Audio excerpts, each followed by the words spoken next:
something here now. What are your endeavors when you get back into Parliament? The reason that I believe that, notwithstanding the fact that, in our opinion, the Democratic Party opinion, if the political will was there, we could have tided over the period from now, or let's say from March, when the current Antillean Parliament would have terminated, its term would have terminated, up to becoming a country. We believe that that period could have been bridged.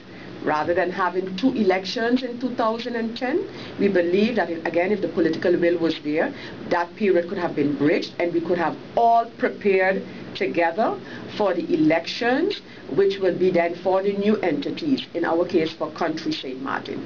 That, however, is water under the bridge. Parliament will be elected on January the 22nd. We as St. Martin must be represented in that Parliament as far as we are concerned, because that Parliament would then be the one that will elect or appoint, if you wish, a government, a central government. That central government and the next Parliament are going to be responsible for tying up all the remaining issues, the loose ends, as far as the constitutional process is concerned. There is still a lot of work to happen on a central level as far as this process is concerned. And the focus will therefore be on that, because we are going towards a new situation. It makes no sense to come up with all kind of new ideas for a central government, to make the people promises of what we are going to do as a central government. No, for us the focus for this or the upcoming central government and Parliament, the new Parliament, the focus is on the new statuses. The new statuses and the status of country for St. Martin. That does not mean that issues which today are still responsibilities of the central government will not get the attention that they deserve.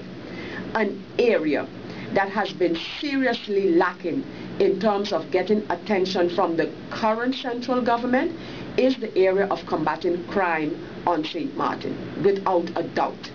That area has been neglected by the central government, in which currently the National Alliance is a coalition partner on a central level.